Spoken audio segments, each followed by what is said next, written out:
Bueno, Prudencio, ¿cómo se ubicaba Córdoba en medio de este grito de libertad que se producía en Buenos Aires? Y sufría mucho porque perdía su libertad. Para Córdoba es una verdadera tragedia. Te voy a hacer una comparación. Imagínate que hoy, 2025, la legislatura de la ciudad de Buenos Aires se reúne y dispone de derrocar al presidente de la Nación y nombrar de su seno una junta para que gobierne todo el país. Diríamos, los porteños se han vuelto locos. Y además, si a las ciudades que se opusieran, a las provincias que se opusieran, les mandan ejército de ocupación, fusilan gente, matan, asesinan, porque matar a alguien a sangre fría sin haber cometido un delito es un crimen. ¿Qué diríamos nosotros? Está loco, nosotros no vamos a aceptar eso, no queremos que nos gobiernen los porteños. Nosotros queremos un gobierno de todos los argentinos. Bueno, eso fue lo que pasó y esa es la sensación de Córdoba. Y por eso Córdoba se opuso a la Revolución de Mayo, que en nombre del rey, porque todos lo hacían en nombre del rey, no se les caía de la boca. La junta se llamaba Junta Provisional del señor don, ¿cómo se llama? El rey, ya ni me acuerdo, Fernando VII. Así se llamaba la Junta Grande, el Triunvirato, todo era para nuestro sagrado señor don Fernando VII. Y bueno, Córdoba cayó muy mal, y no solo Córdoba, sino que todas las capitales de gobernación, salvo una que fue Salta, todas las demás, Montevideo, La Plata, que es Sucre hoy en Bolivia, Asunción de Paraguay, se rebelaron igual y allá mandaron los ejércitos a someterla.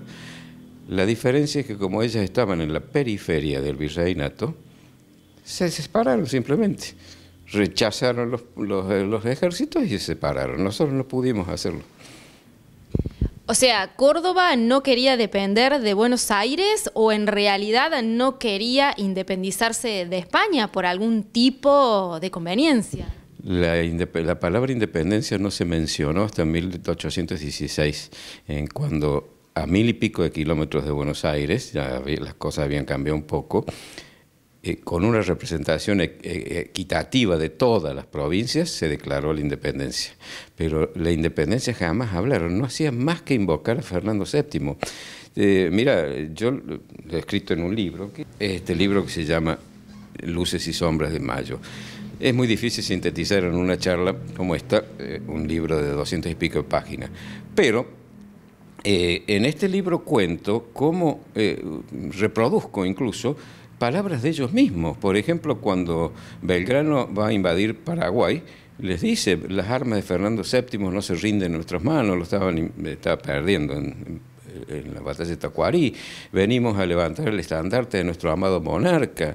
Cuando invade Córdoba, Ortiz de Ocampo dice, ciudadanos de Buenos Aires, que son los que trae él en su ejército, vais a entrar a una ciudad que ha renegado de nuestro querido monarca, y esto, lo demás allá, y Fernando VII de aquí y de allá. En 1813, no dejan en la Asamblea incorporarse a los diputados de la banda oriental del Uruguay porque te llevaban la disposición y la orden de declarar la independencia. Y al año siguiente, en 1814, el director supremo, la máxima autoridad, Posadas, manda a Belgrano y a Rivadavia a Madrid a felicitar a Fernando VII por haber sido liberado por Napoleón y pedirle que se ocupe de estas tierras suyas. ¿Cuál era la relación que tenía Córdoba con Buenos Aires, pero antes de 1810 y esta gesta de libertad? Pésima. En mi anteúltimo libro se llama Córdoba y Buenos Aires, dos proyectos de país, que es un poco la historia de la relación precisamente entre ambas ciudades, bueno, va variado por supuesto, pero en general no ha sido buena. ¿Por qué? Porque, como te decía, los primeros 200 años de nuestra historia, Córdoba fue superior porque era más poblada, más importante, tenía las instituciones que Buenos Aires no tenía, tenía una universidad. Y eso, pero nos faltaba el puerto. Nos faltaba el puerto, pero Cabrera se ocupó de tenerlo, pero lamentablemente no le fue bien, perdimos. 2 meses después de fundar la ciudad de Córdoba, El 17 de septiembre de 1573, Cabrera estaba fundando un puerto sobre el Paraná que se llamaba el Puerto de San Luis de la ciudad de Córdoba. Y 2 días más tarde, el 19 de septiembre, fundaba el otro puerto, un poquito más arriba, que se llamaba el puerto de Coronda, donde es hoy la ciudad de Coronda. Y ahí se encuentra con Juan de Garay, que no había fundado todavía Buenos Aires no existía.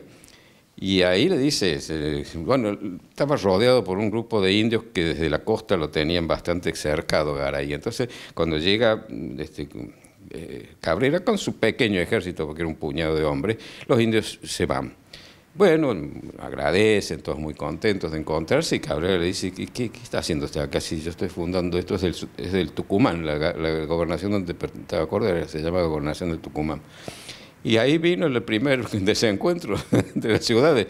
Y después, a lo largo del tiempo, esto es lo que relato en ese libro, fueron tremendas. Pero cuando llegan los Borbones, el primer francés en 1701, Felipe V, ya la cosa empieza a cambiar.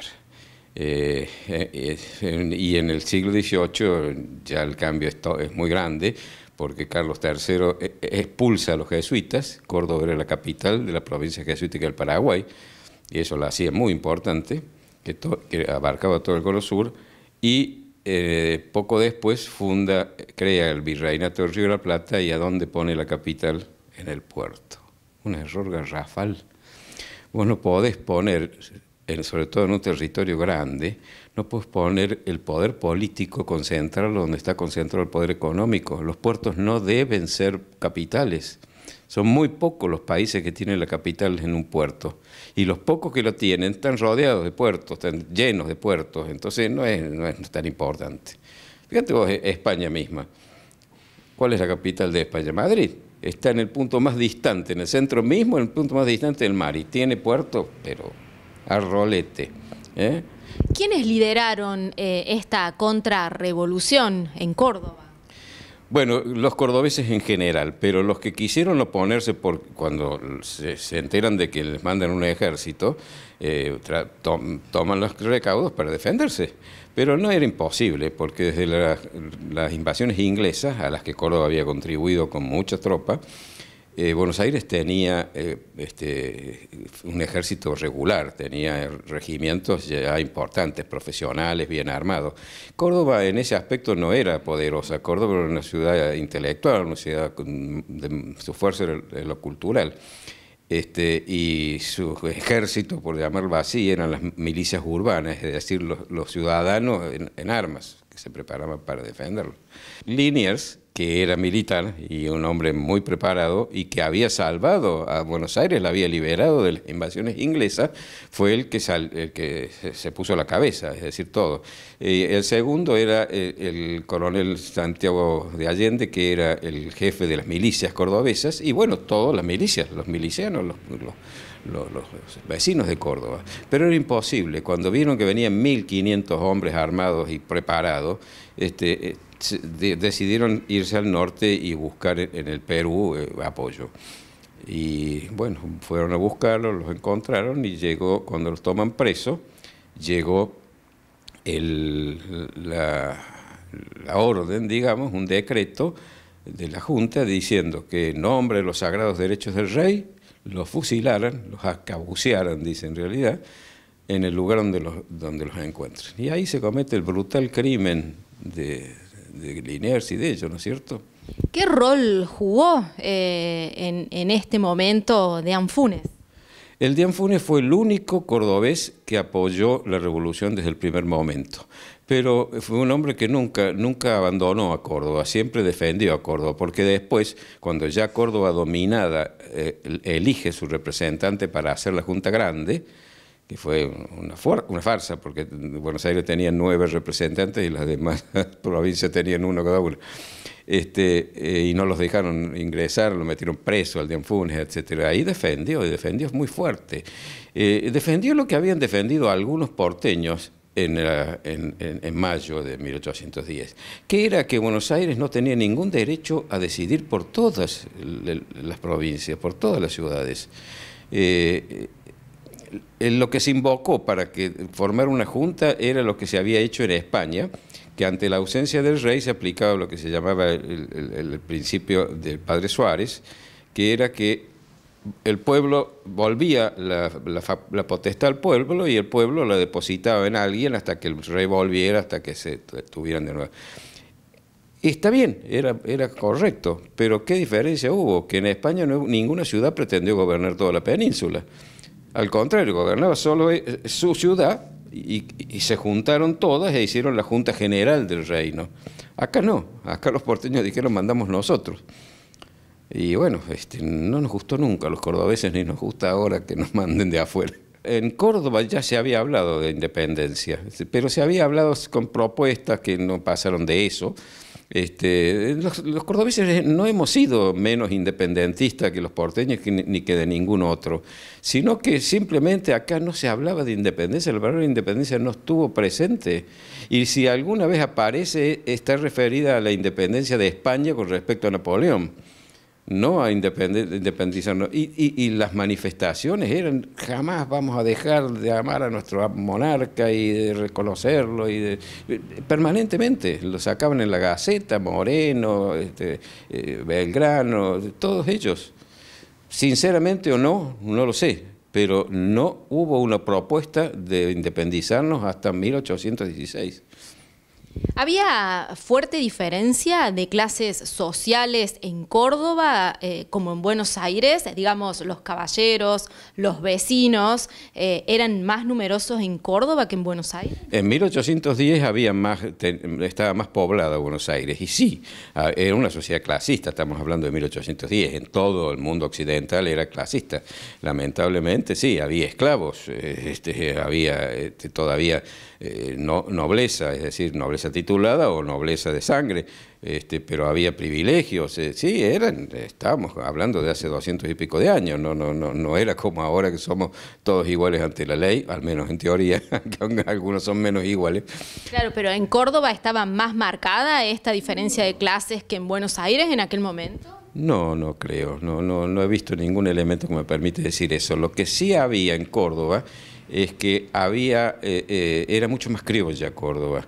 Córdoba tenía mucha familia, las familias principales eran descendientes de los primeros fundadores y de los primeros pobladores. En Buenos Aires no quedaba ninguno. En 1588, 8 años después de fundar Córdoba, ya lo dice el gobernador Ramírez de Velasco, que no quedaba ningún vecino fundador, ninguno de los que había estado en la fundación. ¿Por qué? Porque estaba dominado el puerto por comerciantes que habían llegado para enriquecerse con el comercio ilegal, con el contrabando de esclavos, con los ingleses. Trabajó con los ingleses siempre. En la Revolución de Mayo, mientras se producía este fenómeno, había 4 buques de guerra inglés anclados en el puerto. ¿Qué podían hacer 4 barcos de guerra? Y al día siguiente, del 25 de mayo, le invitaron a 3 de los marinos ingleses que estaban con los barcos a una reunión secreta en el Cabildo. Así que fue, claro, y de ahí venía posiblemente el odio de Moreno, por ejemplo, a Liniers, porque Moreno era abogado de los ingleses y trabajó siempre con ellos, quería, en su plan de operaciones, quería que les entregáramos la isla Martín García, y Sobremonte y después Liniers se opusieron. Sobremonte incluso, que eso también fue el odio de los porteños a Sobremonte. Concretamente hubo rechazo desde Córdoba a este grito de libertad, pero finalmente terminó designada la primera junta de gobierno, no salieron las cosas como se pretendían aquí. Sí, hago la salvedad nuevamente, no hubo ningún grito de libertad, ningún momento se habló de libertad entendida como separación de España e independencia, no lo hubo. O sea que eso del primer grito de libertad es un invento posterior, y lo que sí es absolutamente cierto lo que dices, es que Córdoba tuvo que resignarse. Imagínate que estaba un ejército de ocupación, habían matado a 5 que quisieron no rebelarse siquiera, sino se opusieron abiertamente. Y acá, bueno, la gente empezó a cuidarse, destituyeron a todo el cabildo, nombraron cabildantes y empezaron a aparecer, como aparecen siempre, algunos que vieron la conveniencia de hacerse amigos. Entonces aparecieron mutaciones. ¿Cómo fue ese proceso entonces de adaptación a esta primera Junta de Gobierno? De aceptación, resignación, no quedó más remedio que eso. Ya te digo, el Deán Funes fue el delegado, el diputado a la Junta Grande, lo metieron preso, lo terminaron metiendo preso en Buenos Aires, a todos los demás los echaron de Buenos Aires, los hicieron volver a sus provincias. No, fue sometido el país a la fuerza. Es como si hoy de Buenos Aires mismo viniera un ejército, que tienen los ejércitos más poderosos, y nos dominaran por la fuerza. Se ocuparon en Montserrat, se instalaron ahí, nombraron al gobernador, daban órdenes y bueno, no quedaba otra. Córdoba siempre revolucionaria, entonces. Córdoba es revolucionaria cuando hace falta hacerlo. Lo que es Córdoba es que no acepta intromisiones externas, no acepta sujeción a una orden que venga de afuera. Córdoba es independiente en el sentido de que quiere decidir por sí misma. Y bueno, eso ha hecho que en muchos casos haga saber eso y algunas veces le ha ido bien y otras no tanto. Gracias, Prudencio. No hay por qué, gracias a vos.